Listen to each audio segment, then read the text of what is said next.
आता अन्य घडामोडी बातमी येते बारामतीमधून। बारामतीच्या राजकारणात पुन्हा एकदा रंगत वाढली आहे। यावेळी केंद्रस्थानी आहेत सुनेत्रा पवार।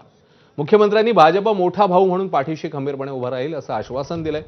सुनेत्रा आणि पार्थ पवारांच्या भेटीत हा शब्द देण्यात आल्यानं निवडणुकीला अधिकच राजकीय वजन मिळालंय। तर काँग्रेसने उमेदवार जाहीर केल्यानं बारामतीतलं राजकीय वातावरण अधिकच तापलंय। आरोप प्रत्यारोपांच्या फैरी झडतात आणि निवडणूक केवळ स्थानिक न राहता राज्याच्या राजकारणात महत्त्वाची ठरणार हे नक्की। उपमुख्यमंत्री अजित पवारांच्या अपघाती निधनानंतर बारामतीमध्ये पोटनिवडणूक होतीये।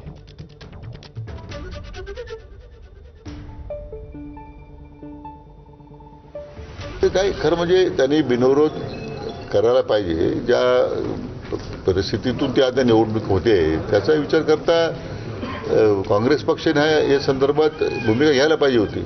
अजितदादांच्या निधनानंतर ही निवडणूक होते आणि ती सुद्धा एक दुर्दैवी परिस्थितीतून तो झालेला अपघात होता, त्यातून हे पोटनिवडणूक होते।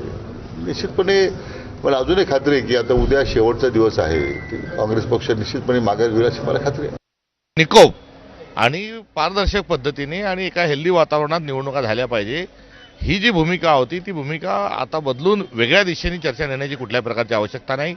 अजितदादा पवारांचा मृत्यू हा दुर्दैवी आहे, त्यांच्याबद्दल काँग्रेसला देखील सहानुभूती आहे। मात्र भारतीय जनता पक्ष हा अजितदादांच्या घातपाताच्या अनुषंगानं कुठेही गंभीर नाही, गुन्हा अद्यापर्यंत नोंदवला गेला नाही आणि अशा एकंदरीत परिस्थितीच्या सोबतच मित्रपक्षांना देखील कॉर्नर करण्याचं काम हे भारतीय जनता पक्ष करतोय। तर बारामती पोटनिवडणुकीत काँग्रेसने दिलेली उमेदवारी निंदनीय आहे अशी टीका भाजपचे मंत्री नितेश राणेंनी केली आहे। तर दादांच्या अपघातासंदर्भात एफआयआर दाखल केला तर उमेदवारी मागे घेऊ असं काँग्रेस उमेदवार आकाश मोरे म्हणतात। निश्चितपणे निंदनीय आहे।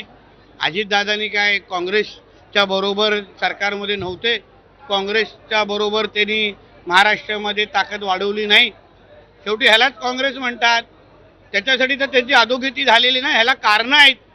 या कारणामध्ये ज्या अजितदादांच्या बाबतीमध्ये प्रत्येक आज महाराष्ट्राच्या नागरिकात भावनिक आहे, त्या अजितदादांची एक निवडणूक तुम्ही बिनविरोध करून देऊ शकत नाहीत।